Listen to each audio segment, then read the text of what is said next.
here at the factory, we all train for the championship fight that we're never going to have. 5, 6. It's just a positive place to be. It's nothing but positive motivation. Go, go, go, go, go, go, go, go. Angles, find those angles, shoot up, bang, bang, bang. We all do the same thing at the same time. 1, 2, with every exercise. Yesterday we did all cardio for the whole hour. Today we did boxing stuff. You come to work out, but you never know what you're going to get into. You don't have to do any thinking. I'm going to do all the thinking for you. I'm going to shout the orders. 1, 2, 3, 4. From the minute you get in here to the minute you leave. Pop, pop, pop, boom, and move. And the hour's going to go by that quick. We see people every day in here that they've never experienced anything like this that motivated them to come back and do it again the day after day after day. Boxing is one of the best aerobic workouts that you can do. And not only are you learning your boxing, I'm going to say you're going to learn some self-defense.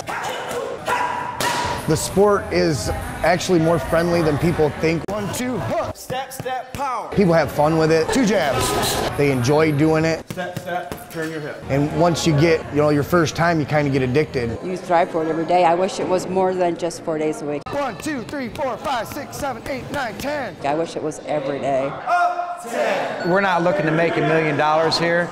We're just trying to keep the lights on and provide this for everyone that doesn't know about it. Me and Jamie say all the time, when it stops being fun, it'll stop being our job.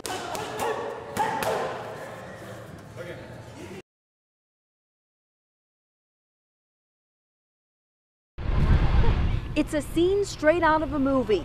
Cars crushed, trucks jackknifed, and drivers caught in the middle of the devastation. Scary, very scary. As soon as I hit, I waited for about 40 seconds and somebody hit me. Investigators say nearly 50 cars piled up after slamming into each other one by one on the icy roads. Drivers tried to put on their brakes. We put our brakes on and it just would not do nothing. I put them off and on 3, 4 times. We finally got stopped just up there by the pileup. But they couldn't see what was coming. Can't see nothing, and all of a sudden, about 100 feet away, there's a bunch of cars stopped in the road and hang on. 4 involved in an accident. It all started Saturday around 10:40 a.m. when one vehicle ran into the ditch on I-94 westbound in Blackman Township. And from there, the accidents escalated out of control. When the accident started behind us, a chain reaction from that one, people just weren't slowing down due to the bad road conditions and the whiteout with the snow. And then those vehicles started in an accident behind us with a jackknife semis, and then just progressed from there. This pickup truck caught fire after slamming into a semi, and all 14 people were injured in the chaos, some of them children. There was a couple minor injuries involving children. So I've had a couple like this before, but this is definitely one of the worst ones I've been on. Onlookers watched the shocking scene from above while drivers down below sat in disbelief. Oh, it was terrible. Well, I'm just very thankful I'm here and we didn't get hurt. In Blackman Township, Tiffany Teasley, News 10. If there was ever a story that attracts a crowd, when they're talking about a 900-pound man. A man stuck in his house since 2003 is it. It's like a circus. Lansing fire crews responded around 5 to this home on Eureka Street off Pennsylvania Avenue when a visiting nurse found the 33-year-old man inside in need of care he hasn't had in years. Our number one concern is life safety. We have paramedics have been with him the whole time. The department's cots have a maximum capacity of 700 pounds. The man inside was somewhere between 900 and 1,000. Sparrows Hospital's widest ambulance was not big enough. And so this was the backup plan. Crews constructed a platform, brought down a wall, and lifted the man with the help of a forklift from the room where he spends every day. It's not a call that we get every day, but that's what the firefighters do best. I mean, they adapt and they improvise and they take care of the situation. Though unusual, this is weird and perhaps tragic, it is not the first scene of its kind in Lansing. Our cots are stronger today than they ever were before.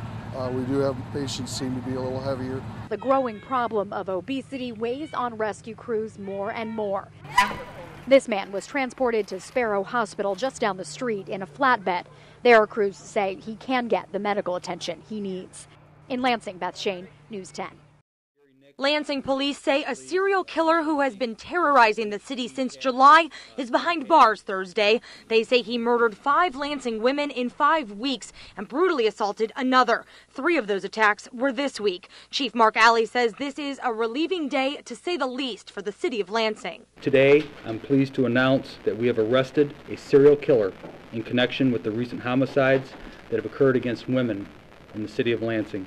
Police had refrained from calling the person a serial killer until Thursday, when they had enough evidence to link all the cases together. The first, community activist Ruth Holman's murder. Then Deborah Cook was found murdered in Hunter Park, and Deborah Renfers killed in Old Town. This week, Sandra Eichhorn was found dead in her home, and Karen Delgado Yates murdered too. A 6th woman was assaulted by the serial killer but survived. In the press conference Thursday, they spoke of how integral that victim has been in arresting this man who was indeed the person we released in the sketch earlier this week. If it weren't for our victim on Jones Street, we wouldn't possibly be here today. Thursday night will be the first time in weeks Lansing residents can sleep easy, knowing a serial killer is off the streets. As the city mourns the 5 women lost, neighbors will stand vigilant once again against crime in the city. David, Jim Bono was the first Jackson police officer to be shot and killed in the line of duty since 1978. And folks out here in the neighborhood where it happened, the house is just behind me here, are upset about this. We have breaking news tonight. A woman is dead after a wrong-way crash on I-96 in Ingham County. News 10's Jamie Edmonds is live at the scene tonight. Jamie, what happened? Well, Jason, state police tell me about an hour ago they received a call from 911 dispatch of a car going in the wrong direction on westbound 96. The owner of this pizza place on Grand River says his alarm went off early this morning, and by the time police got here, they discovered not only this business had been burglarized, the thief also smashed the glass and broke into this business right across the street, and soon after, cops cuffed the criminal. This is the traffic going into the race just at 10:45 in the morning. It's virtually a standstill. It's going to be the same way going out of the race when it's finished. Hey, David, I'm freezing. How are you? Hey, I'm nice and toasty in here. Anybody coming down here right now, double up on the layers. I'll tell you that right now. And the folks are having a great time. And if you don't believe me, just check it out. Hey, are you guys having fun yet? Yeah! Loyal News 10 viewers, I want to show you something, David, right down there on Washington. In a few minutes, the parade's going to kick off, the Electric Light Parade, full of 8 high school marching bands. I love you too. And that's kicking off. It's going to be a great time. And then 7 o'clock, a little bit after the parade wraps up, right down here, we're going to light the big Christmas tree right in front of the Capitol, and that's going to be a good time. Brody is here. He's a young man. Brody, where are you from? Lansing. How old are you? 10. What are you waiting for tonight? What do you want to see? That tree getting lit up. You're not too cold? It's a sound that Jake Kessler hasn't heard for some time. All right, here we go. A sound of triumph after tragedy. You lose legs, you just don't think that you're going to be able to do the things that you used to do. And I think it's a choice. A choice that Bill Hatton knows all too well. He too was a bilateral amputee, but he also happens to own Cool City Customs, a motorcycle shop in Lyons, Michigan. I can relate to him more than probably any other motorcycle builder.